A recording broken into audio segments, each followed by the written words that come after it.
Assalamualaikum warahmatullahi wabarakatuh. Selamat pagi anak-anak. Waalaikumsalam warahmatullahi wabarakatuh. Pagi, Selamat Bu. pagi, Bu. Bagaimana kabarnya hari ini? Baik semua? Alhamdulillah. Alhamdulillah, baik semua ya. Iya, Bu Guru. Sebelum kita mulai pembelajaran, kita berdoa dulu ya. Silakan Hafid teman-temannya dipimpin untuk berdoa. Baik, Bu. Menurut agama dan kepercayaan masing-masing, berdoa dimulai.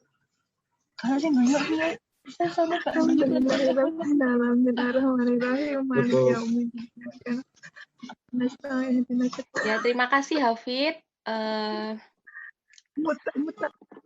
Hari ini kita akan melanjutkan pembelajaran kita minggu lalu. Minggu lalu sudah Ibu sampaikan bahwa cara menghitung perubahan entalpi itu ada 4 cara. Yang pertama yaitu berdasarkan percobaan menggunakan kalorimetri. Kemudian yang kedua itu berdasarkan hukum Hess, yang ketiga berdasarkan perubahan entalpi, dan yang keempat berdasarkan energi ikatan. Nah, sebelum kita lanjutkan pembelajaran, minggu lalu Ibu sudah menjelaskan penentuan perubahan entalpi melalui percobaan. Siapa yang masih ingat apa itu kalorimetri? Coba siapa yang masih ingat apa itu kalorimetri? Silakan anak-anak buka lagi catatannya. Apa itu kalorimetri? Siapa yang masih ingat? Clarissa tahu?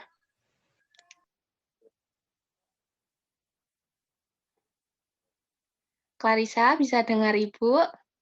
Sepertinya Clarissa susah sinyal ya ini. Coba siapa yang bisa? Mencoba menjawab, Bu. Silakan Zahra.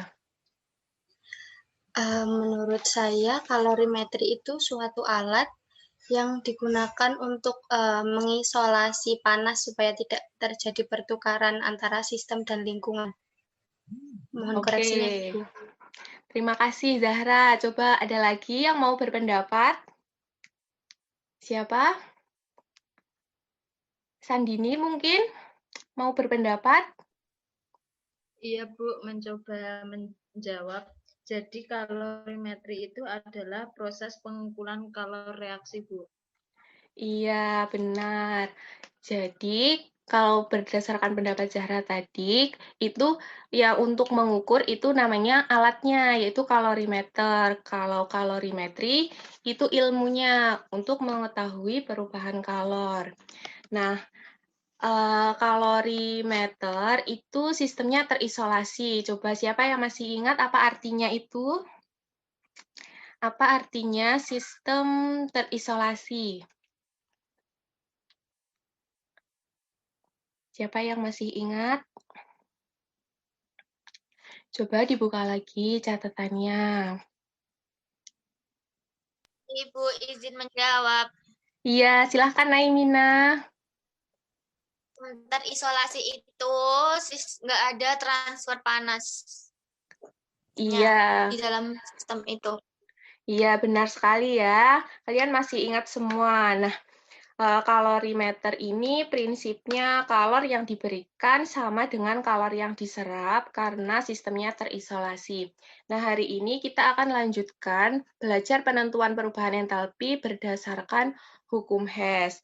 Nah, dengan mempelajari ini, kalian diharapkan dapat menghitung delta reaksi berdasarkan hukum Hess. Sebelum kita mulai, coba kita perhatikan gambar di slide Ibu dulu. Silahkan kalian perhatikan dan coba siapa yang bisa menjelaskan maksud dari gambar ini.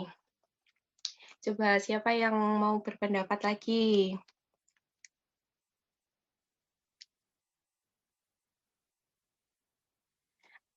Apa maksud dari gambar ini? Coba siapa? Nasir? Iya, Clarissa, silakan. Ya, sebelumnya maaf ya Ibu, belum bisa on cam karena ini tadi sinyalnya kurang stabil. Iya, tidak apa-apa. Jadi kalau menurut saya itu ada seorang anak kecil perempuan, terus ada 3 jalan mungkin ya, ada jalan A, jalan B, dan juga jalan C untuk menuju gedung D. Gitu mungkin Ibu. Terima kasih. Iya, terima kasih Clarissa. Ada yang mau berpendapat lagi? Atau semuanya sepakat dengan Clarissa? Ada yang mau berpendapat lagi? Izin berpendapat, Bu. Iya, silahkan. Menurut saya banyak hal yang bisa ditempuh untuk mencapai suatu tujuan. Iya, boleh. Bagus. Jawabannya bagus-bagus ya. Jadi benar, di situ ada 3 jalan, tetapi tujuannya itu satu, yaitu gedung D. Nah, ini berkaitan dengan materi yang akan kita pelajari hari ini, yaitu hukum Hess. Hukum Hess ini ditemukan oleh Henry Hess pada tahun 1840 yang bunyinya, kalau reaksi tidak bergantung pada jalannya reaksi atau tahapan, tetapi hanya bergantung pada keadaan awal dan akhir. Ada yang tahu tidak maksud dari bunyi hukum Hess ini seperti apa?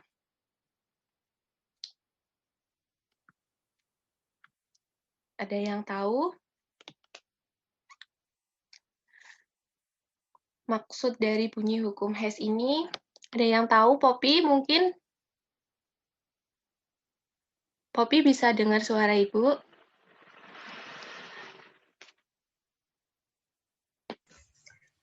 Saya membaca yang di slide aja ya, Bu.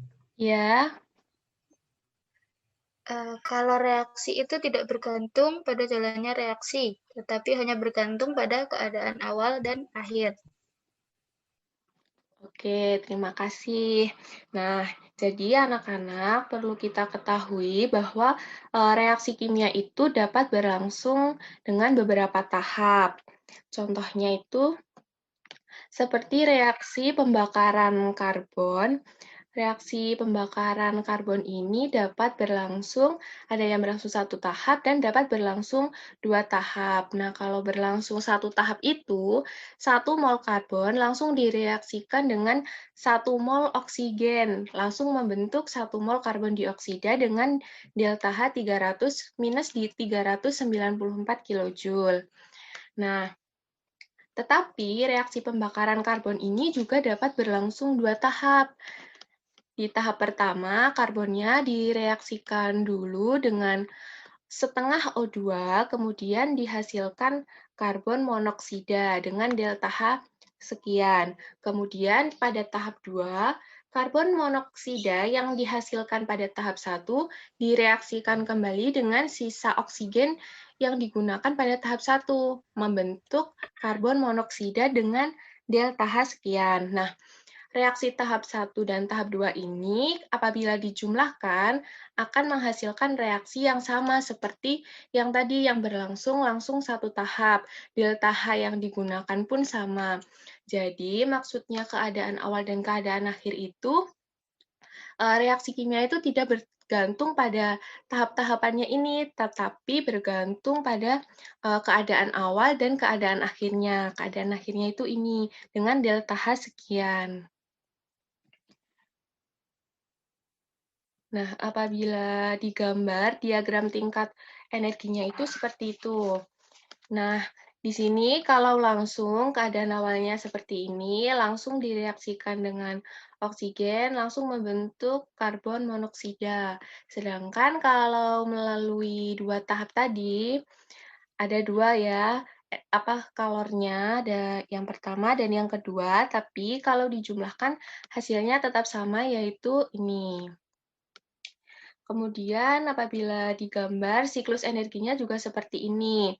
Seperti gambar tadi ya, yang menuju ke gedung D, ada 2 jalan, bisa lewat jalan yang singkat, bisa lewat jalan yang panjang, tetapi tujuannya tetap sama, yaitu 1. karbon monoksida. Dari sini, ada yang sudah paham semua atau ada yang ingin bertanya? Paham, Bu. Yang lain paham? Paham, Bu. Baik, sekarang Ibu ada beberapa soal. Silakan kalian kerjakan dengan kelompok kalian, kemudian nanti siapa yang sudah selesai bisa mengirimkan jawabannya di WhatsApp grup ya, nanti Ibu tampilkan di sini. Sudah paham semuanya? Sudah, Bu. Oh iya, kelompoknya sama seperti minggu lalu ya, waktu kalian berdiskusi 15 menit.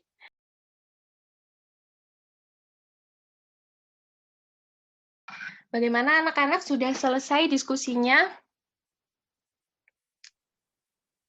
Sudah, Bu. Oke, kelompok siapa yang mau mewakili untuk mengirimkan jawaban? Saya, Bu.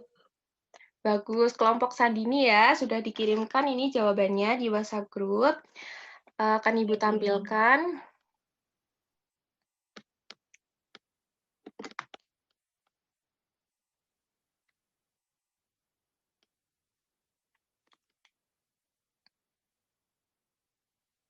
Nah, anak-anak, ini hasil diskusi dari kelompok Sandini. Mari kita bahas bersama-sama ya.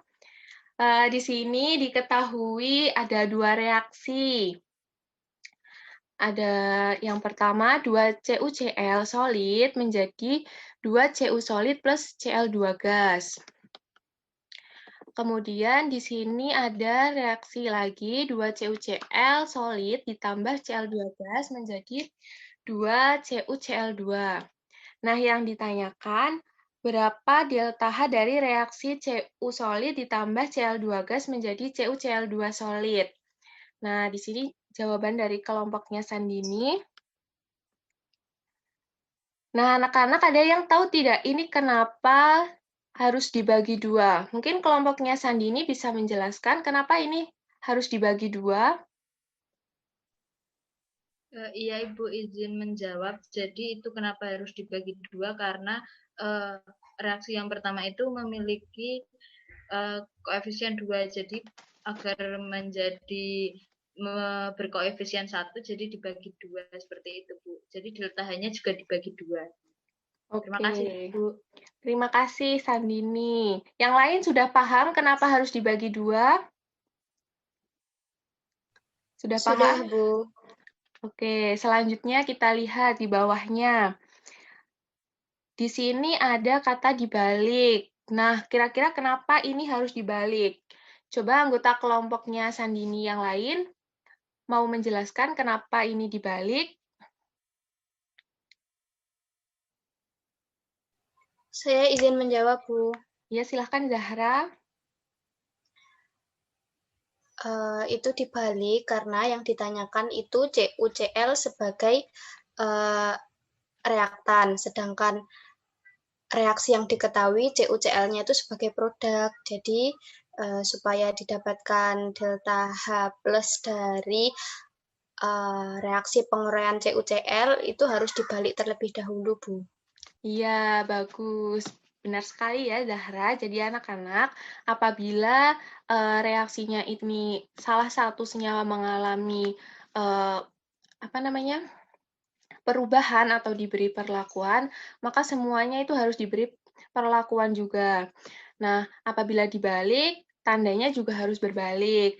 Apabila ini salah satu dibagi 2, maka yang lain juga harus dibagi 2. Begitupun kalau salah satu harus dikali 2, maka yang lain juga harus dikali 2. Nah, sehingga dari reaksi satu ini diperoleh reaksi ini ya, Cu solid ditambah setengah Cl2 menghasilkan CuCl solid. Delta H-nya menjadi minus 137,2. Kemudian kita lihat reaksi yang kedua. Di sini ada 2 CuCl solid ditambah Cl2 gas menjadi 2 CuCl2 solid dengan delta H minus 165,8 kilojoule. Nah, ini juga harus dibagi dua ya, anak-anak, karena yang ditanyakan di sini itu hanya 1 mol, sedangkan yang diketahui di sini ini 2 mol, sehingga harus dibagi dua. Diperoleh delta H minus 82,9 kilojoule. Sudah benar ya kelompok Sandini. Kemudian kita lihat lagi. Nah, apabila dua reaksi tadi kita jumlahkan, diperoleh reaksi yang sama seperti soal tadi, Cu solid ditambah Cl2 gas menjadi CuCl2 solid. Nah, sehingga delta H-nya ketemu jawabannya, yaitu minus 220,1 kilojoule. Sudah benar ya jawaban dari kelompok Sandini. Mari kita beri tepuk tangan untuk kelompoknya Sandini. Bagus. Baik, anak-anak, karena waktu pertemuan kita sudah hampir habis, mari coba kita simpulkan pertemuan kita hari ini. Coba siapa yang bisa menyimpulkan? Ada yang bisa menyimpulkan? Hari ini kita belajar apa saja?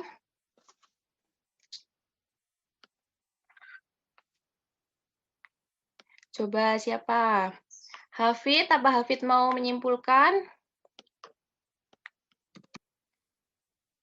Hafid, tidak bisa mendengar suara ibu ya? Atau sinyalnya Hafid sedang bermasalah? Coba siapa yang lain yang mau menyimpulkan? Hari ini kita belajar apa saja? Siapa yang mau coba? Anak-anak? Saya mencoba menjawab. Ya, silakan Clarissa. Tadi setelah saya kita belajar tentang kalorimeter ya. Itu kemudian ada reaksi ya, reaksi delta H. Seperti ini Bu koreksinya. Iya, bagus. Ada lagi yang mau berpendapat, menyimpulkan? Ibu menambahi jawaban Clarissa ya. Silakan, Naimina. Tadi kita juga belajar sistem terisolasi sama hukum Hess. Terus ngerjain soal yang diskusi tadi tentang hukum Hess. Iya, bagus. Terima kasih Clarissa dan Nabil. Nah, siapa yang masih ingat bagaimana tadi bunyinya hukum Hess? Coba siapa yang masih ingat bagaimana bunyi hukum Hess tadi ya? Saya ingat, Bu. Ya, silahkan. Suatu entalpi reaksi itu tidak bergantung pada proses jalannya reaksi, tetapi hanya bergantung pada kondisi awal dan akhir. Kalau tidak salah seperti itu, Bu. Iya, bagus. Terima kasih, Yahra. Nah, anak-anak, karena waktu kita sudah habis, Ibu akan cukupkan pembelajaran kita hari ini. Minggu depan akan kita lanjutkan belajar menentukan perubahan entalpi berdasarkan energi ikatan. Silakan kalian baca-baca terlebih dahulu. Kemudian silakan kalian kerjakan latihan soalnya di buku halaman 34 ya. Kita akan bahas minggu depan. Baik, sebelum kita akhiri, mari kita berdoa dulu. Sekarang gantian coba Naimina pimpin doanya.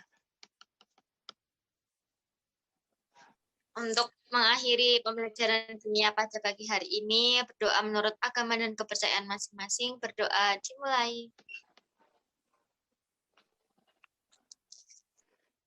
Berdoa selesai. Terima kasih, Naimina. Nah, sekian pertemuan kita hari ini. Wassalamualaikum warahmatullahi wabarakatuh. Waalaikumsalam warahmatullahi wabarakatuh. Terima kasih, Bu Ika.